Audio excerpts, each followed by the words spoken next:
can do it, yes we can. Become the leading star.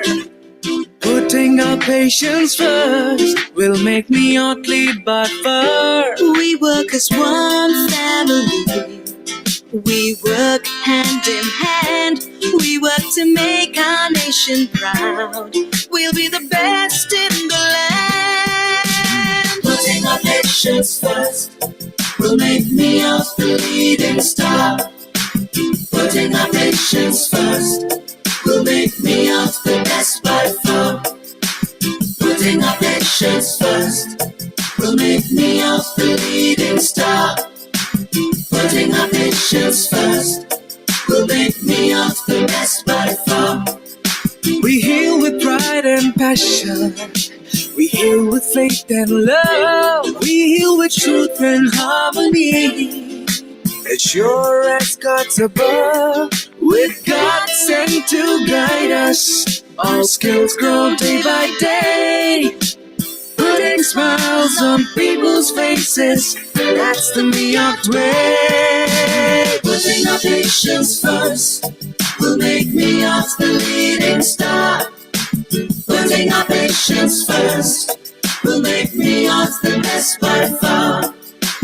Putting our patients first will make MIOT the leading star. Putting our patients first will make MIOT the best by far. We can do it, yes we can. The best by far.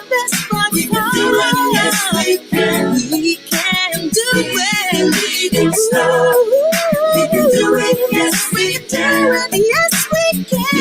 The best by far. We can do it, yes we can. Leading star.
Hello everyone, and welcome to another edition of the Hindu Wellness Series.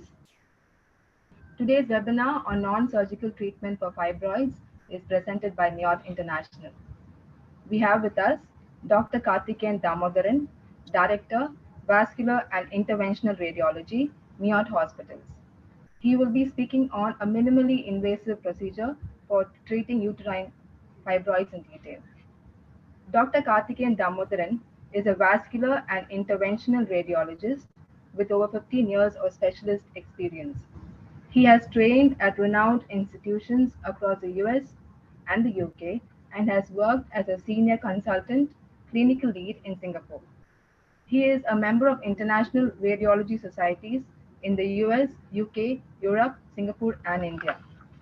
His expertise include lower limb arterial and venous angioplasty, stenting and thrombolysis, dialysis fistula angioplasty, stenting and thrombolysis, laser ablation for varicose veins, liver and renal cancer radiofrequency, uterine fibroid embolization, prostate artery embolization, and endovascular aortic stent graft repair for aortic aneurysms.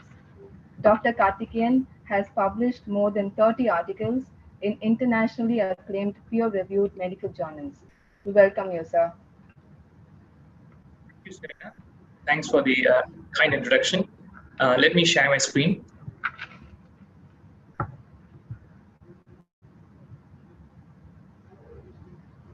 Okay, is my screen fully visible?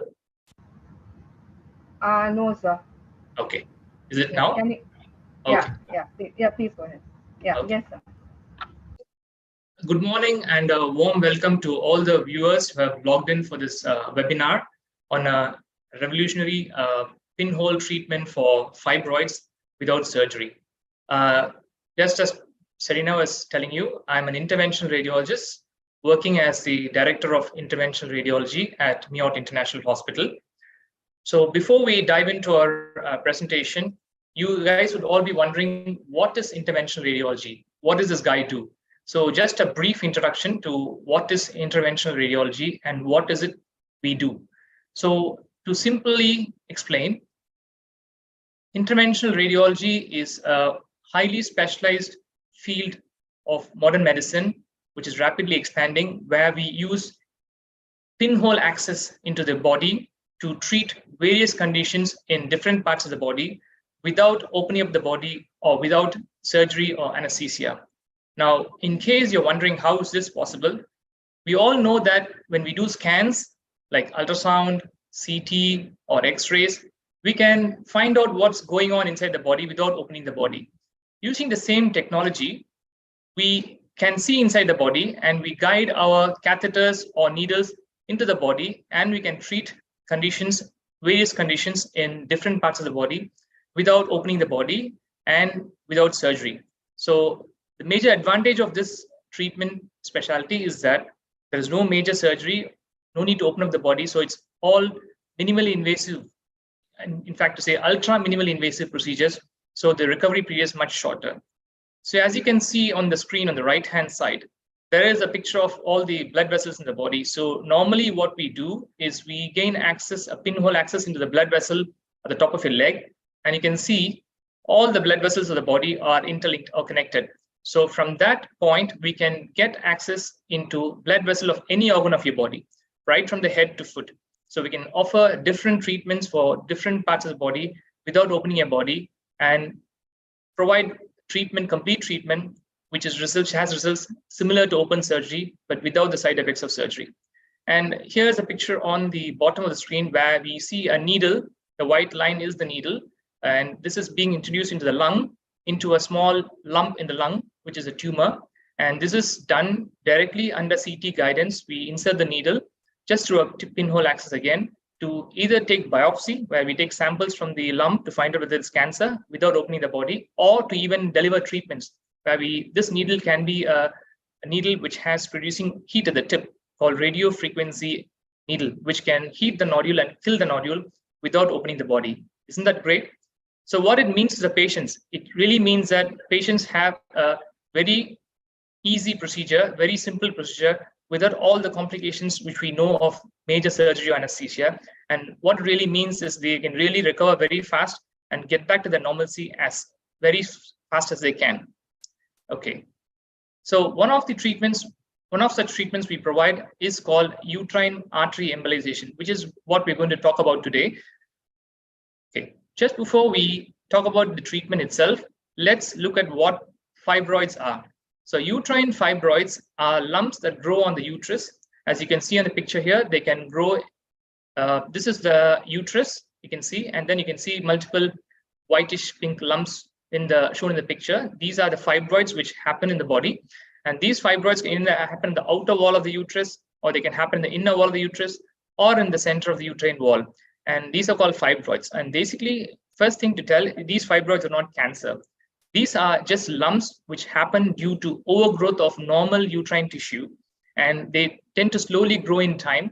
And the main reason why they occur is it's not due to the imbalance of the female hormones, which gets secreted naturally, but when there is an imbalance of it, tissues tend to overgrow and form these lumps. And also they attribute it to some genetic factors, meaning if a mother has it, then the daughter or her related cousins or sisters can also have this problem. Okay. So how common is this problem, fibroids? So fibroids actually a very common problem in young women, and statistics show that 37% of Indian women in the age group between 20 and 40 years and 57% of women in the age group between 40 and 59 years have fibroids, which is a staggering number actually, which really almost equates to like almost 1 in 2 women between 40 to 60 years have a fibroid.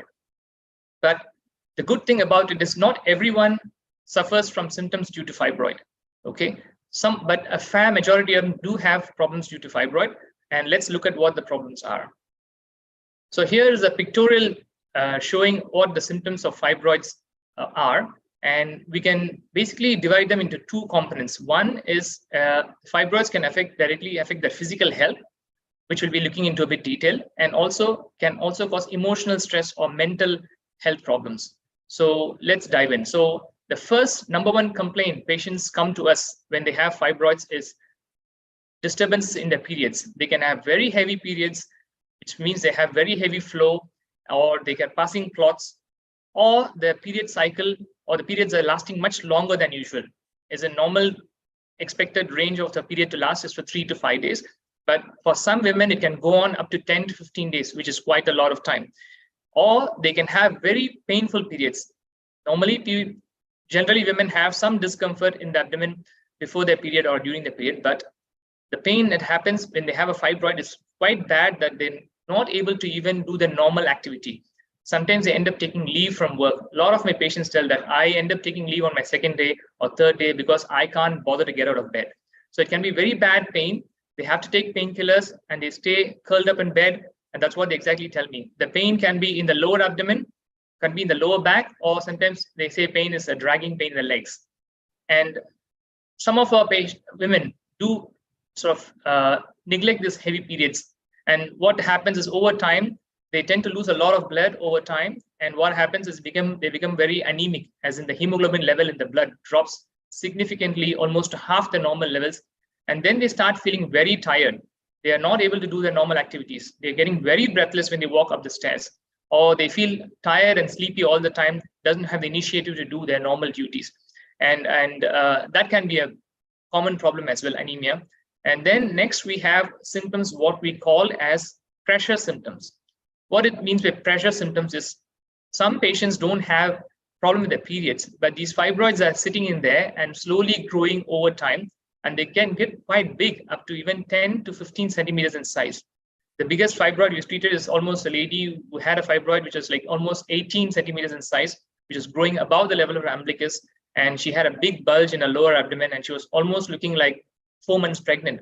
So that's what can happen. Some of the women put up these symptoms without looking into their healthcare. And so because of this, they can have pressure symptoms. What it means by pressure symptoms is they can have feeling a sensation of bloating all the time, or they can feel a low backache because that fibroid is pressing on the lower back, and they have a lot of low backache. Sometimes they don't realize it's due to the fibroids.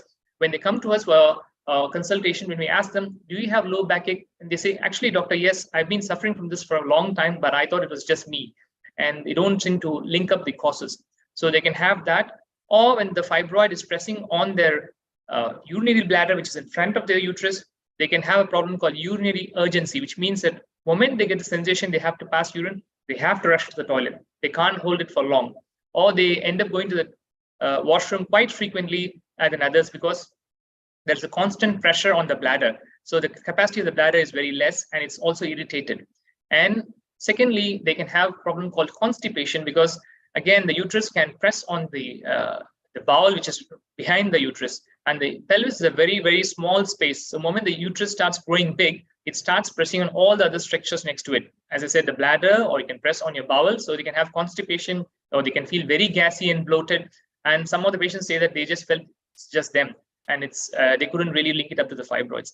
And one other common thing which can happen in younger women who are trying to conceive is when the fibroids are too huge, they occupy most of the space within the womb. So they have difficulty in conceiving a baby. So it can be a cause of infertility too.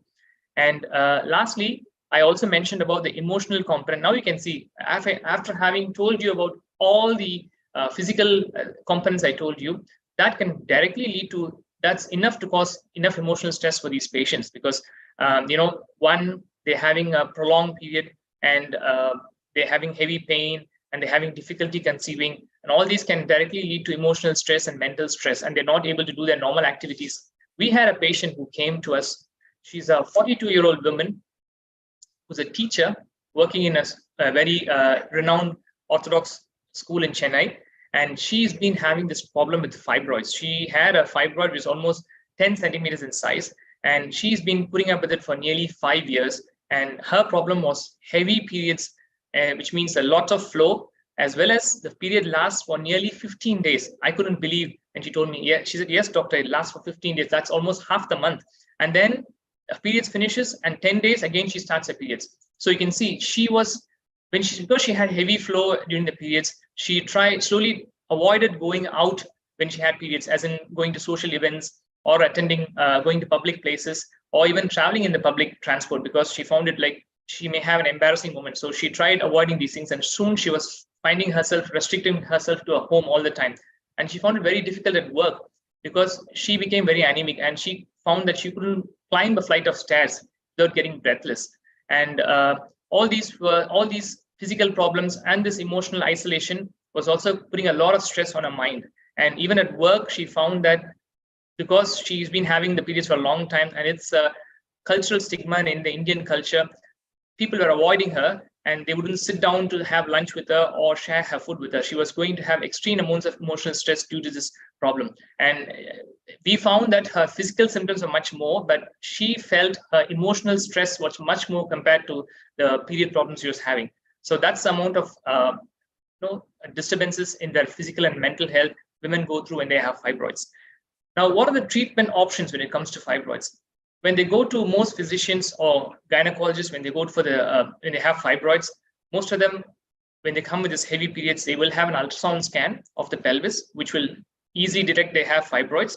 And the next treatment they offered is only major surgery, where they do a surgery to remove the entire uterus out of the body, which means it's a big scar in the abdomen to remove the entire uterus, and it's a big surgery. Or in some patients, they may choose to do a surgery where they'll just remove the fibroids from the uterus. So needless to say, both are open surgeries, which will require general anesthesia, and they have lots of post-op pain. They end up staying in hospital for up to a week. And then the most important thing for young women is for them to get back to their normal activity, to the initial state where they were in. It almost takes 1 to 2 months, which is simply not acceptable to women at this day and age, where they're working, taking care of the family, having a nuclear family. They find it very difficult to have support system to go through this surgery. And because of this reason, we find a lot of women who come to us have been postponing the surgery. They have been told by many doctors, they go from doctor to doctor looking for any other treatment option, but they're all told surgery. So they just keep pushing off the surgery and just putting up with these problems for a long time, just because they don't want to go for surgery. And other treatment is hormone tablets. Sometimes give us temporary relief from their periods, but the moment the tablets are stopped, all the problems come back to them. And also, as I said, these hormone tablets again can cause problems, because fibroids happen in the first place due to hormonal imbalance, and we're trying to use hormones to treat this problem as well, which doesn't make sense. So these are the current treatments that are generally offered for fibroids, and they are not acceptable to all our patients, because that's what we see when patients come to a clinic. They are not happy with having a hysterectomy done. Some women also feel very strongly that they identify the uterus as part of the femininity, and they just don't want to lose it. Okay. And one other long-term complication of hysterectomy, which many people fear about, or which puts off from surgery, is the long-term consequence of having a hysterectomy. The uterus is sitting on the pelvic floor, and it's attached to all the pelvic muscles, the floor muscles. And the moment they remove the uterus, what happens is they develop a weakness of the pelvic wall, the floor.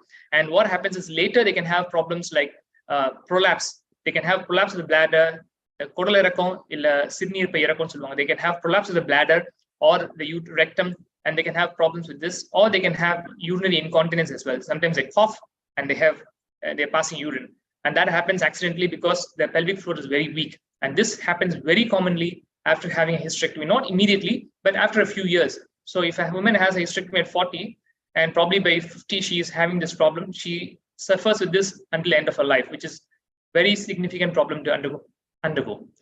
So what do we do at MIOT?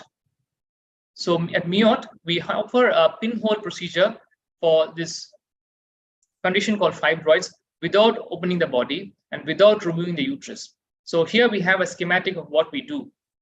So when patients come to us with fibroid-related heavy periods or pain or whatever reason, we will assess them. We do an ultrasound scan to confirm it. Most of the women already know the diagnosis because they've been putting up with this for a long time. So what we do is we admit them for a day. We do this procedure where we make a tiny nick in the groin and the top of the leg. This we do under local anesthesia, which means we give a small injection in the groin to numb the area, and then we put the tube inside. And then under X-ray guidance, we carefully pass this tube into the blood vessel which supplies the uterus. And this we can confirm by injecting a dye. And this is called an angiogram. Angiogram is just a common terminology for taking picture of blood vessels. Now, when we mention the word angiogram, people generally identify it with the heart because that's where it's commonly used. But angiogram is a general terminology for any picture of blood vessels. So we can take picture of the blood vessels of the uterus to confirm we are there in the right place, because the pelvic organ, there are a lot of pelvic organs and there are a lot of blood vessels there. But we carefully identify the blood flow to the uterus, and then we push a tiny catheter further close to the arteries which supplies the fibroids. And then we inject tiny plastic beads. And these plastic beads, what they tend to do is go along with the blood flow, and they block the tiny blood vessels which are supplying the fibroids.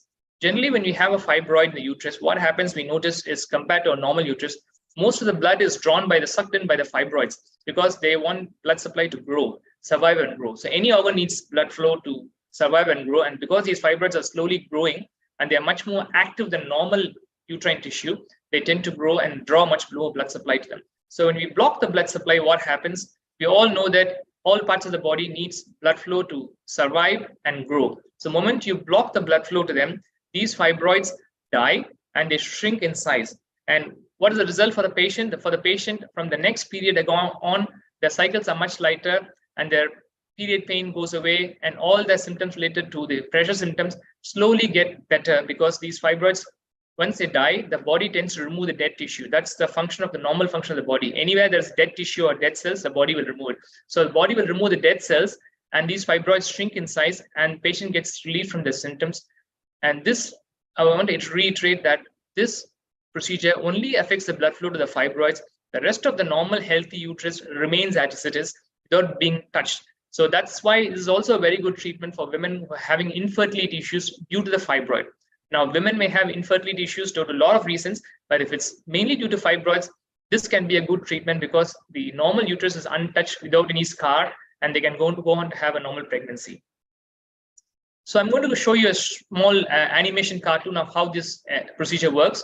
As you can see, the fibroid is shown in yellow color, which is sitting in the uterus there. And then from a tiny pinhole access in the groin, we are advancing this yellow catheter, and the catheter goes all the way into the uterine artery, and these plastic beads are being released, which blocking the blood flow to the fibroid. And over time, these fibroids are shrinking in size, get smaller, and then a patient gets relief from their symptoms.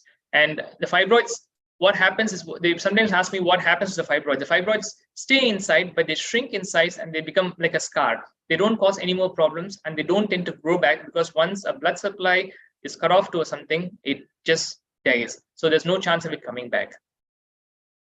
So just to give you an overview of how immediate post-op pictures will look in a patient who had a hysterectomy, open hysterectomy, which is like a long scar in the abdomen here. And some people can have laparoscopic hysterectomy, where they put keyholes and remove the fibroid. But this can be done only in patients who have very small fibroids. If they have a very huge fibroid, like 6 or 8 centimeter fibroid, this procedure won't work because they are also operating through a keyhole, and it's simply not possible to remove the entire big uterus with using the keyhole. So they have to do an open surgery. But very small fibroids, they can remove through a hysterectomy scar, but still, nevertheless, you still have a few scars, like 1-inch scars here, at least 3 scars you will have in the abdomen. But you compare to a patient who went uterine artery embolization done a day ago, all you see is like a tiny scratch, like a mosquito bite. And 1 week later, you can't even identify the scar. That's the benefit of uterine artery embolization, where you can do the surgery through a tiny pinhole and you don't end up with any scar whatsoever. So what are the advantages of doing this procedure? We already talked about a few. So it's a pinhole procedure, and we don't leave any scar in the abdomen. Most important for many women, we preserve the uterus, we preserve their fertility. They don't feel like they have lost their femininity because of this problem.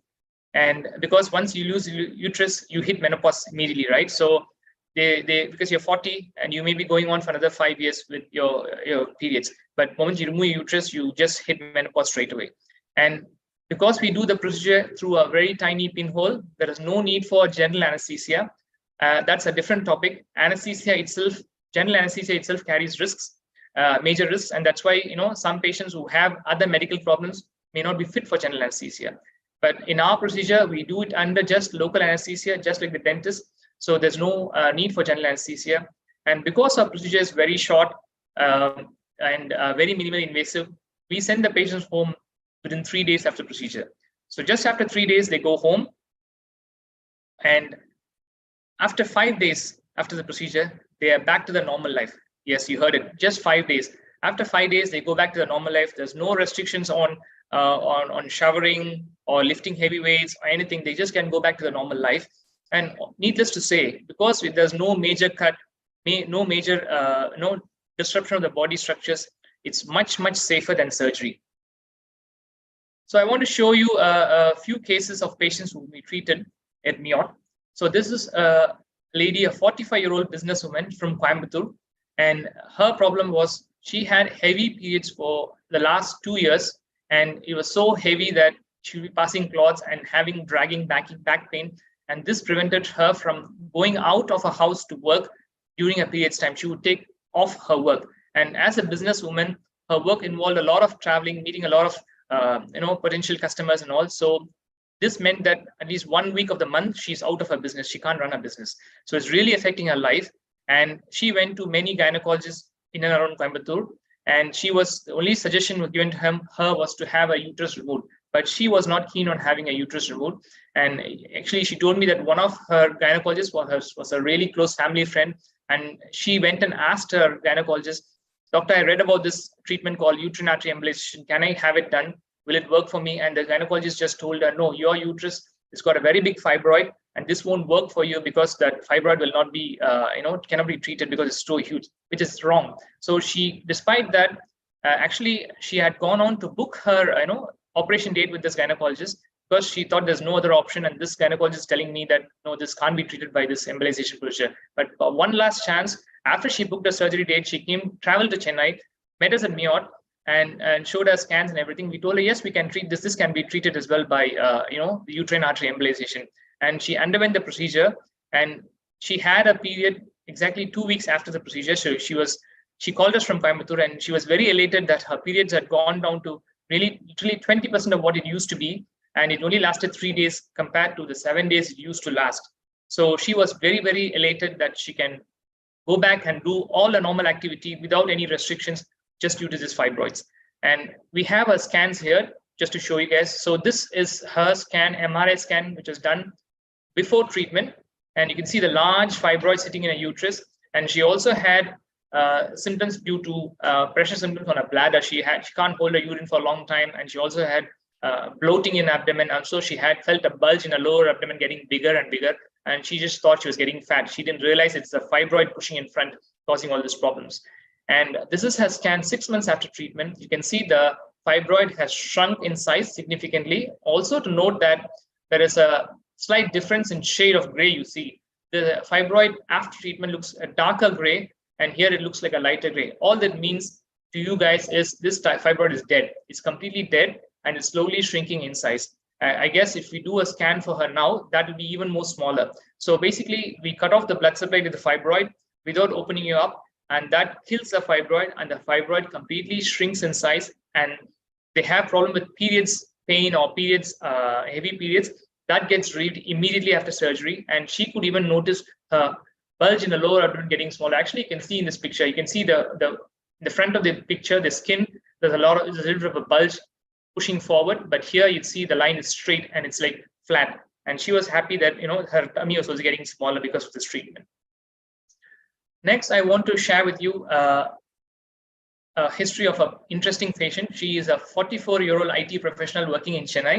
She, more than an IT professional, she's a very avid fitness enthusiast. She regularly does jogging, cycling, and even weight training. And she rides cycle for almost 100 kilometers on the weekends. She does 100 kilometers of cycling every weekend. And she noticed that she is having a lot of pain in the lower abdomen, the bulge.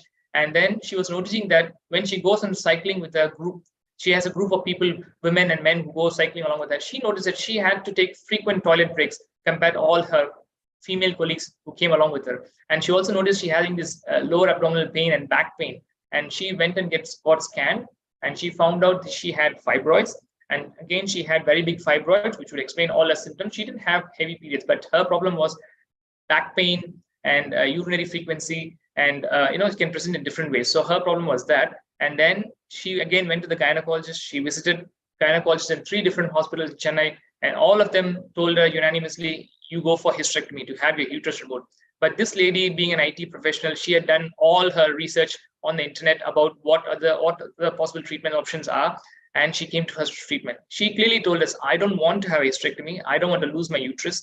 And she also knew about the side effects, long-term side effects of pelvic floor weakness, which can happen after surgery, which can be very, very limiting for her, being an avid cyclist and a weight trainer. She didn't want to have any sort of that weakness in the abdominal wall.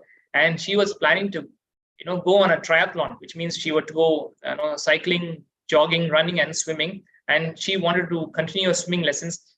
If she has a hysterectomy, she'll be off all this training activity for a month, off work for a month, and also she'll be end up with a big wound and a scar, which means she can't go for swimming. So clearly she thought hysterectomy is not for me. And she came to us at MIOT for treatment, and we successfully did the treatment for her.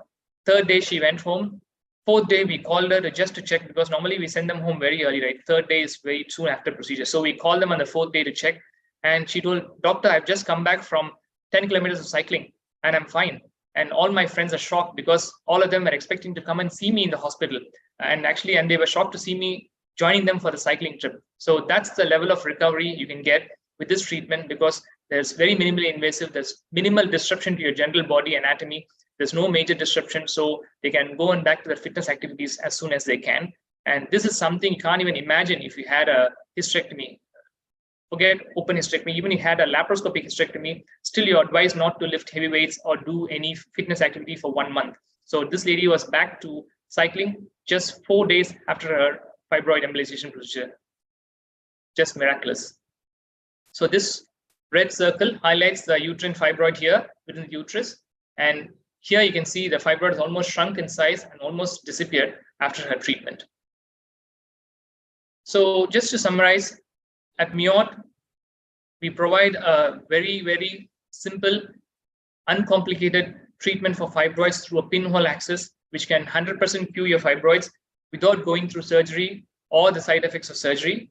And it's not just for fibroids. We, as an interventional radiologist, we provide similar treatments for different parts of the body. I think it'll be very, it'll be beyond the scope of this presentation to talk about all the treatments we do.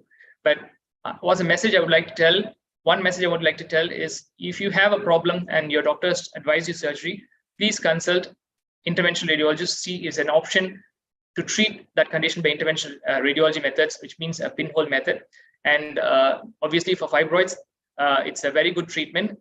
The whole reason of doing this webinar was to create awareness among women, because we know that a lot of women, because all the women we get in our clinic say that they've been putting up with this problem and suffering with this problem for so long, just because they don't want to have a hysterectomy and they want to have an alternate solution. So we really, and this turned out to be a boon for these people. The 42-year-old teacher was literally in tears when she had the treatment, and she felt like she had gone back 10 years in life, and she was back to jogging and everything, which she couldn't imagine, because she was not even going out of her house for 2 weeks in a month.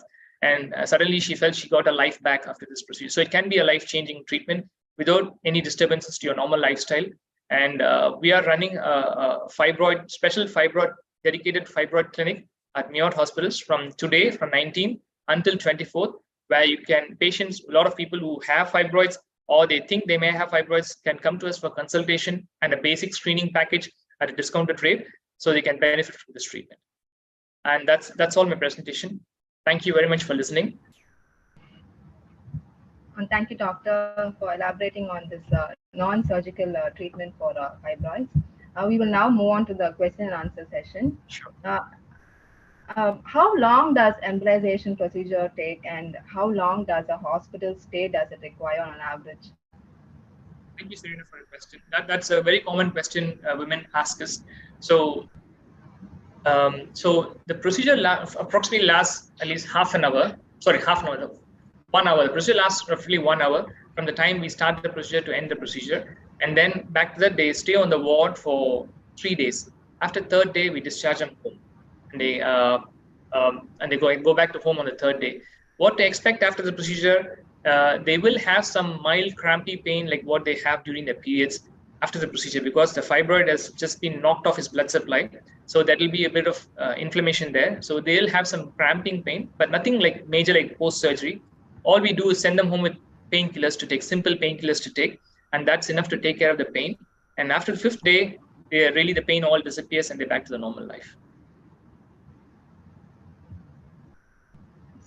So there are a couple of queries from viewers on what happens to the beads post-surgery. Okay, these beads are medically sterile inert beads, as in they don't cause any harm to the body. So these have been researched. So they stay permanently inside the body, inside the blood vessels of the fibroid. So they're not even floating around in your body. They have gone and lodged into the tiny blood, because these are like, we're talking about beads in microns. They're like 300 microns in size, which is very, very small. So these beads go and lodge inside the blood vessels of the fibroid. So they stay permanently there, block the blood supply and stay there. They don't come out, but they don't cause any harm because they are very safe, medically safe. A viewer wants to know, he or she has a relative with fibroids.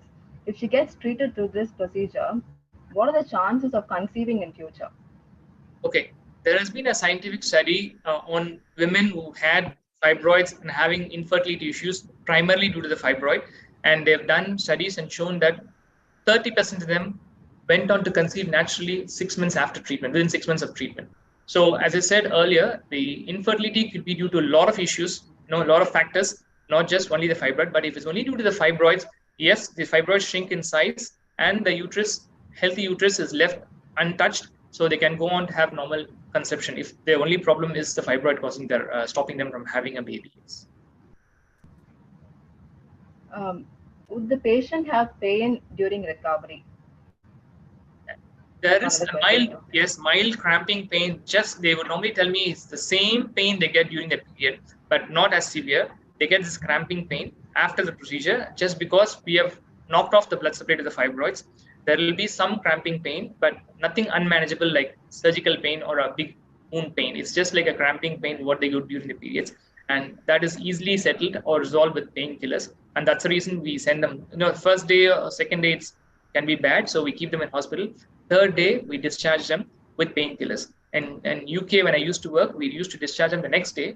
But in India, we generally tend to keep them for 2-3 days because, they have pain. And a lot of times what happens is, a lot of doctors, when they go out to general practitioners, they don't know what's happened because they don't know about fibroid embolization. So they wouldn't know how to handle this. So that's the reason we keep them in for 2-3 days, make sure they're all okay, the pain is almost gone, and then send them home. Yeah. So if you can reiterate a few points on the side effects of the conventional procedures, as you discussed earlier. So conventional surgery is a major open surgery, which involves general anesthesia. General anesthesia as such has risks. They can develop chest infection, all these things. And general anesthesia may not be suitable for some people who have chronic ailments like diabetes and blood pressure or heart problems. This doesn't fit into this group because these are patients who are relatively young. So that's not a major issue. Coming to surgery, during the surgery, there are risks of blood loss because during surgery, a blood vessel in the pelvis can get damaged when they are trying to remove the uterus. Or there can be damage to the organs next to the uterus. The bladder, urinary bladder, sits very close to the uterus in front of it. The ureters, the tubes which carry the urine from the kidney to the bladder, also runs close to the uterus. And then there is the bowel right behind the uterus. So there is risk of damage to these structures during the procedure. And immediately after procedure, they have a long, big scar in the abdomen, which means they have lots of pain. Obviously, they've cut open the abdomen and stitches are put in. So there is risk of pain, lots of pain, requiring long, strong painkillers, and to stay in ICU for at least 2 to 3 days until the pain is better. and then post-operatively, it's going to take some time for them to start walking because they have a big wound in the lower abdomen, and they are generally told not to not shower because the wound cannot get wet, and they can't lift heavy weights. And the recovery phase, as I told you, they have to be in hospital for at least a week, and then for them to get back to that full activity where they were before the surgery, it usually takes 1 to 2 months, depending on the size of the fibroid and all these things.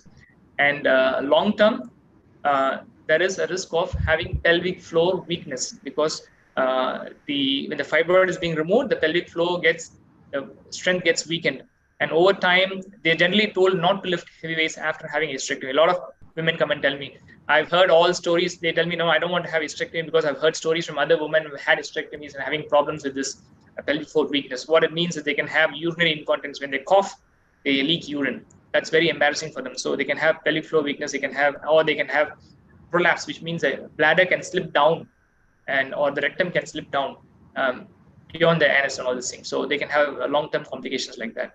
Yeah, these are the drawbacks of surgery. Yes. There are a couple of questions on the size of the fibroids. So someone wants to know if this can be done for a fibroid of 18 centimeters in size. 18 centimeters. 18 centimeters, yes. The biggest fibroid we've treated is, size is of around 18 to 20 centimeters. The only criteria for size does not matter for us. We can treat fibroids, much big fibroids as well. It also depends on a patient-to-patient basis. Okay, so we always do a MRI scan before we do this treatment to see. The main criteria for us is to know whether the fibroid is alive or dead. Because what happens in the natural course is the fibroids tend to grow, get bigger, and over time they may die. They become inactive, which means there's no blood flow to them. If there's no blood flow to them, then we can't treat them because we work by blocking the blood flow to the fibroids. The fibroids have become dead or inactive, then our treatment doesn't work. But most of the patients, they are young patients. All these patients have active fibroids, which we can treat. We are talking about a very small proportion of patients. Size is not a criteria. Size only matters if the patient's got a 20 centimeter fibroid, but she wants to conceive. When we do this treatment, the fibroids will shrink to literally half or 1/3 of its size. But 20 centimeters means it'll probably come down to 6 centimeters, which still may be a hindrance for pregnancy. So in a young woman who wants to conceive and has a 20 centimeter fibroid, which is very hard, in rare cases, then we will suggest them to go for surgery. But if she's a 45-year-old woman who's almost reaching menopause, she's had her children, and she wants to have this treatment just to treat the period pain, period symptoms, or the bulge, yes, this treatment will work. So size is not the criteria. The criteria is whether the fibroid is active or dead. That we will do tests to work out before we do the treatment. Yeah, so a viewer wants to know that I've already undergone laparoscopic procedure to remove 2 fibroids, and I have 3 more left. So can an embolization be done now? Yes. Again, what we do is we will do a MRI scan to work out size and location of these fibroids, and they are active. Again, as I mentioned, they have blood flow. We can go and treat them. And the advantage with this treatment is when we do release these particles, they will go to wherever there are active fibroids. Meaning, if she knows she has 3 fibroids left behind, she may have 1 or 2 tiny ones which are not seen on scans, which may be starting to grow now. And so when we treat with fibroid embolization, all these fibroids get treated. So yes, it can work for her. Yes. Can ovarian cyst of 11 centimeter be also treated without surgery? Ovarian cyst, there are a lot of reasons women have ovarian cyst. We need to work out the nature of the cyst first. And this is not related to fibroid, but she has ovarian cyst. If it's a simple cyst, yes, we can put a small needle and take out the fluid from the cyst and shrink in its size. That can be done. But if it's due to other reasons, we need to do a scan to work out what's the nature of the cyst before we can offer any treatment via intervention radiology. This is not what we do with blood flow. This is something a different treatment. But we need to consult her, see her test what she has done, and do more tests to see what's the nature of the lump before we can advise her. Yes. So there's a little technical question now. So does embolization cut off the general blood supply to a healthy uterus, which may lead to an ischemic condition? This is theoretically, the answer is yes, because this is one of the risks of the procedure, because we are releasing particles to block the blood flow to the fibroids, and they can sometimes spill over to the normal healthy uterus as well. But this again is a theoretical risk, because when we release these particles, we are carefully watching on a live stream where the particles are growing. So moment we know the particles are, first we do a angiogram, as I mentioned, with the catheter in place to confirm that we are only hitting the blood vessels supplying the fibroid. Okay, and then when we're releasing these particles, we are watching it live as we do it. So we're carefully watching where the particles are going. If we have a doubt the particles are not going where we want, we will immediately stop. Okay, so the risk of it is very, very minimal, but it's a theoretical risk because sometimes the blood vessel supplying the fibroid also supplies the normal uterus wall. So we will make sure that we will ensure that we take all the steps to make sure that only the fibroid gets treated. Yes. So there are two viewers who want to know if a malignancy can also be found out. Is there a chance of getting a biopsy report done in this procedure? Right. We can do a biopsy if you guys want to do a biopsy, but what we normally do is we do an ultrasound scan and we'll do an MRI scan before we do this treatment, because this treatment is not meant for cancerous growths in the uterus. This is mainly meant for fibroids which are non-cancerous growths, as I mentioned. One of the reason we do the MRI scan is to make sure this lump is just a fibroid, because if the MRI scan shows something different like a cancer, we will tell them, no, you go for surgery. This is not the treatment for you. That's one of the reasons we do the MRI scan as well. So the MRI scan shows any doubts, then we will do a biopsy and refer them for surgical removal because that uterus needs to come out. But when the MRI scan shows it's clearly a fibroid and there's no suspicious features, then we offer this treatment. Thanks for bringing up this question because that tells about the cancerous ones. But this treatment is not for cancers. Yeah. So there are a number of queries on if there's a possibility of fibroids growing after the procedure. So again, when we treat these fibroids with particles, these particles go to wherever there is active rich blood supply. So as I mentioned about the earlier case there, she has 2-3 fibroids.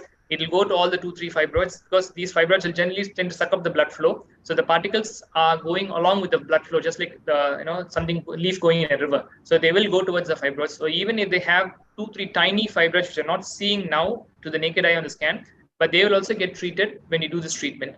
And once these fibroids are treated, they permanently, the blood flow is blocked with these particles and the particles stay inside. So these fibroids usually die, and there's very small chance of no chance of these fibroids which are already there coming back. But in future, after the treatment, after a year, she starts growing another fibroid is possible. Yes, but whatever we treat is completely treated. Yes.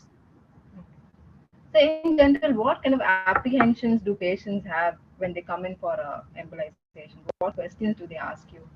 Yeah, so I think we went through most of the questions they normally ask because this is a fairly new procedure. Well, this procedure has been around for nearly since the 1980s, and it's very common in abroad. In India, it's not very common because lack of awareness. And so when they come to us for inquiry, consultation, we explain to them about the procedure. We tell them about the risks. The risks are very minimal, very, very safe procedure. And they do ask us about the same questions, whether the fibroid will grow back, or there's any risk of damage to any of the structures. And those are the main questions. As they ask us, what will happen to my periods after the fibroid? We tell them that your periods will happen as normal as they do, regular cycles. But only thing you'll notice, your periods will be much lighter because that's the problem they come with in the first place. So those are the questions they mainly ask. And they ask whether they can have a normal conception after this treatment. We say yes, they can have it. So there's a question from a viewer, sir. I'm having a fibroid with size of 7.4 into 7.5. Is it possible or safe to remove the fibroid without hysterectomy? Yeah, so you can consult the patient. We'll do an ultrasound scan, MRI scan to work out if it's very active fibroid, just like we mentioned. If it is, then we can do treatment because most of the patients we get have fibroids which are like around 7 to 8 centimeters. The IT lady we talked about, she had multiple fibroids, almost of that size, 5 to 8 centimeters. No, we just showed one, but they have, yes, the short answer is yes. Yeah. So there are a couple of queries on the treatment cost for the procedure. Okay, the treatment cost, am I allowed to tell, Aru? Yeah. The treatment can cost around 80,000 to 1 lakh, depending on the number of particles we need to use for this treatment, because some people have very huge fibroids. It can be ranging between 80,000 to 1 lakh for the procedure, and the shorter hospital stays for 3 days. But if you compare the cost with a hysterectomy, 3 days ICU stay, 1 week hospital stay, plus all the disadvantages of surgery we talked about, the recovery time and all these things, this sounds to be much cheaper or much more cost effective to have a fibroid embolization. And here I want to mention that this has been proven in studies abroad, comparing head-to-head studies, comparing fibroid embolization with surgery, and they've shown that this is much more cost-effective, the fibroid embolization, because of the shorter hospital stay, and the quality of life is much better, because that's a big factor, because economic costs are also involved. If the patient is going to be off work or not back fully to work for 1 month, that also has an economic impact. So the cost-wise, actually, they found it's been much more cost-effective to have fibroid embolization procedure. Yes. Is this covered under insurance? Yes, it is covered under insurance. Most of our patients have it done under insurance. Yes. So one viewer wants to know, like, how many menstrual cycles will it take for her to see the changes post-procedure? Usually the first cycle after her treatment, they will notice changes. They will notice significant improvement. Yes. So there are a couple of viewers who want to know, other than uterine fibroids. Can I pose the questions? Sure, please. Yes. So is there any interventional radiological procedure for hemorrhoids? Hemorrhoids. There is a new treatment for hemorrhoids where we block the blood flow to the hemorrhoids as well. That's a fairly new treatment. Interventional radiology is a very recently advancing, rapidly expanding. They are expanding the indications where we do treatments for. Yes, for hemorrhoids as well, there is a treatment where because hemorrhoids again is bulging blood vessels in the anal area, which causes bleeding during the pass motion. So yes, there is a treatment available, but we need to carefully consult them, evaluate them before we offer the treatment. Yes. And just to mention, if patients are interested, viewers are interested to know what other treatments we offer, there's actually like a list of more than 50 or 60 treatments we offer for different conditions. It's listed on our MIOT website under the tab Interventional Radiology. We've listed all the treatments we offer for under Interventional Radiology for a variety of conditions. And patient viewers can please click on the link and look at it for themselves, and then can always send an email to us if they have any queries regarding that. So another related one, my sister has nodules in a thyroid and was suggested to remove the thyroid. So can a similar treatment be performed for thyroid nodules? Yes. We recently, actually, Hindu was also there. So we do a treatment called radio frequency ablation for thyroid nodules, and which is a pinhole treatment where we just insert a small needle into the thyroid gland, just like the way she would have had a fine needle aspiration. And just like that, we'll insert a small needle. Needle tip produces heat, which can actually burn the nodules and kill them, and the nodules shrink in size. This treatment is very, very effective, and patients don't need to have a thyroidectomy because they are young. They don't need to have the thyroid removed, and this treatment can be very effective for them. Yes, the answer is yes for them, and they can come and consult us if they want to have the treatment. What is the actual fibroid size for treating it medically, and can you explain about urinary incontinence in relevance with fibroids? So the first question was medical treatment. Yeah, medical management of fibroids. Okay. What size medical management of fibroids is not dependent on the size. It depends on the patient's age, where they are in their reproductive cycle, whether they had completed the family and all those things. It's based on that they do this treatment. And medical treatment usually is hormone-based treatment, because we know that the fibroids grow because of the hormonal imbalance, the excessive hormones which make them grow. So what the gynecologists or physicians give is hormone tablets, like oral contraceptive pills, basically to block the hormones.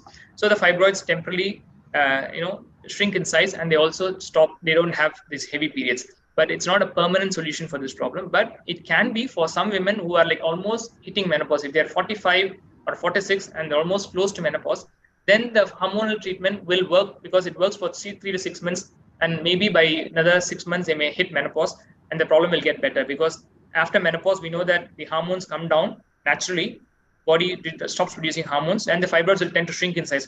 So we know that thing for fact that fibroids grow only during the active phase of the reproductive cycle, as in between 30 to 45, 50 years it grows. After that it starts shrinking in size, because the hormones are the ones driving their growth.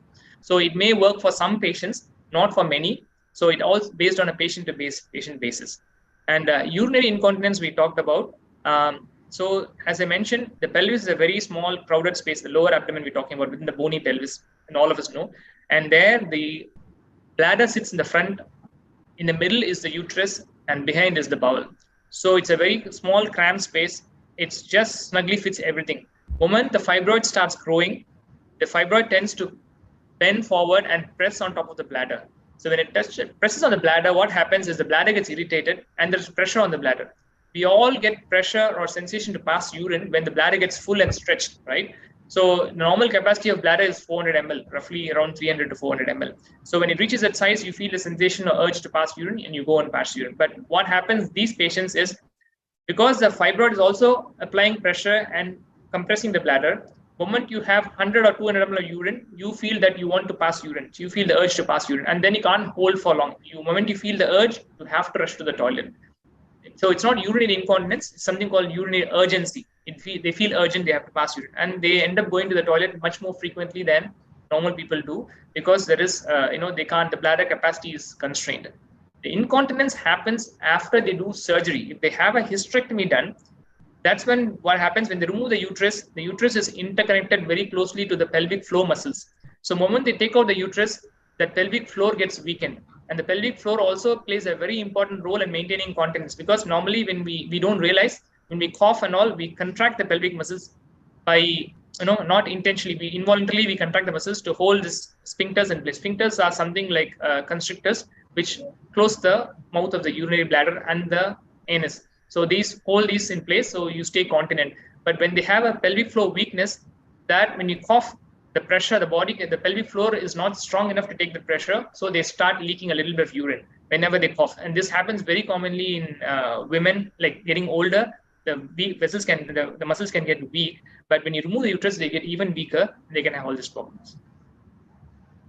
There's another question related to the thyroid nodules. Yeah. Some nodules are supposed to be benign. Why should they be removed? Okay, very good question. So the guidelines, medical guidelines say that, at least in India, the thyroid guidelines say that if the thyroid nodule is more than 3 centimeters in size, it needs to be removed, because there is a small chance, if you left it like that, they grow bigger and they can turn into cancer. The chance is very small, but generally, because there is a chance in future, they tend to remove half the thyroid gland or the whole thyroid gland, depending on where the nodule is. If they have nodules on both sides of the thyroid gland, then they will remove the whole thyroid gland. But again, I don't recommend this treatment, but I'm telling you this is what happens. That's why the doctors tell you to remove the thyroid gland. And we also do something called fine needle aspiration. We put a small needle and take a sample from the gland or the nodule itself to see whether it's a benign nodule or a malignant nodule. Malignant nodule, there's no questions asked. You have to have it removed. Benign nodules, yes, we can. Now we have an option called radiofrequency ablation, where just without anesthesia, just under local anesthesia, we can put a small needle. Half an hour, you can heat the nodule and shrink it in size. Yeah. So that's the reason. The question was why they have to remove. The reason they have to remove is there's a very, very small chance. Depending on different nodules, have different rates of conversion to cancer. There is a small chance they can convert to cancer. That's why they advise that beyond 3 centimeters size, it's better to remove the nodule. But they can't remove the nodule on its own, so they remove half the thyroid along with it. That's what the surgeons do. Yeah. Can a similar procedure be done for prostate enlargement? Yes, we do a procedure called prostate artery embolization. It's exactly similar like what we told for uterine arteries.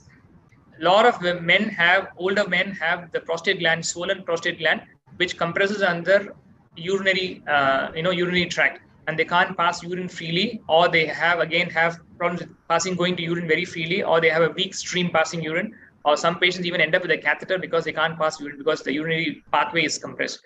We again go into the blood flow of the prostate gland and we inject tiny particles, again just like the fibroids, to block the blood flow to it. The prostate gland shrinks in size and releases the pressure on the urinary pathway so you can pass urine. Yes, this treatment can be done for prostate artery as well, prostate enlargement as well. But again, we need to make sure that it's a benign enlargement. So we will evaluate them with scans to make sure it's not a cancer and only a benign enlargement of the prostate. In those cases, this treatment works very well without surgery. Yes. We'll take a couple of questions more, sir. Sure. Can fibroids turn cancerous? Okay, fibroids per se are benign, and very, very, very, very rarely they turn cancerous. Nothing is 100% medical field. So there is a small chance one cell can flip over and turn into a cancer, but the chances are very, very less. Here's a viewer. I'm having a cyst of 11 centimeter in size and fibroid of 7 centimeters. However, currently leading a healthy life with the running and diet control, hence having normal periods without any pain. Still, do I need to go for any treatment or surgery? There's no discomfort as such. Okay. So as we also mentioned in the presentation, a lot of women have fibroids. Almost 1 in 2 women have fibroids.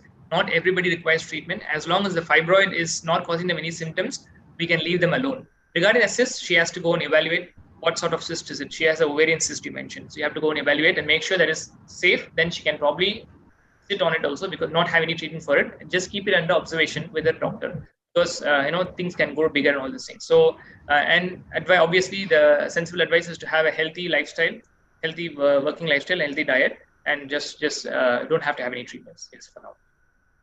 So a couple of them want to know, should any food should be avoided in the case of fibroids? No, with interventional radiology treatments, there are nothing like no restrictions on food or activity after 3 to 4 days of treatment. It just holds good for most of the interventional treatment. That's the advantage of interventional radiology. Because we do pinhole procedures, there's no restrictions on food. Some patients who go on blood thinners, some patients who have blockages in the blood vessels in the leg, we open up the blood vessels to heal the ulcers. Some people have diabetics have wounds in the leg, where we open up the blood vessels and put them on blood thinners. They have dietary restrictions, but as long as we don't put them any treatments, there's no diet restriction. So within how many days can I go to work post this pinhole procedure? They can definitely go. We advise them 5 days, they're back to the normal activity. We advise them a week. Basically, like you do a treatment on Monday, Wednesday or Thursday you get discharged. Maybe another 3-4 days after that, maybe by middle of next week, they can go to work. Can we have your concluding remarks, sir? Yes, definitely. Thanks all the viewers for the nice questions, and thanks for listening to our presentation. I hope you all enjoyed and got a lot of useful information from this presentation. So just the closing remark is, we are running a fibroid clinic, and since there are a lot of viewers having fibroids asking questions whether this treatment would work for them, we kindly request them to come to our clinic and make avail of this opportunity to get consultation and treatment, possibly at a discounted rate, because I think the hospital is to create the awareness. Even the treatments, they're planning to offer a discount for the treatment as well, the actual fibroid embolization treatment as well. So I kindly encourage all the listeners to inform their friends and colleagues and whoever has issues with these fibroid related symptoms to come and consult us at the clinic.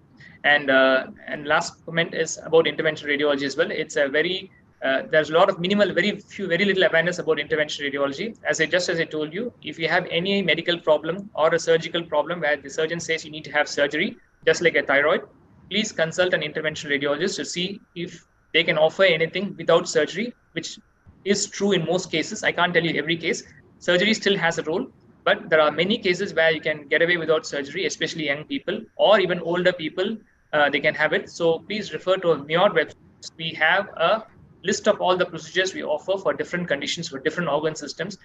That will tell you what procedures we can offer, or you can consult an interventional radiologist for further information. Yes. Thank you. Thank you, doctor. So that brings us to the end of this webinar. I thank Dr. Karthikeyan for elaborating on the non-surgical procedure for treating fibroids. I thank all the viewers, and I hope the session was beneficial. Thank you all. Thank you.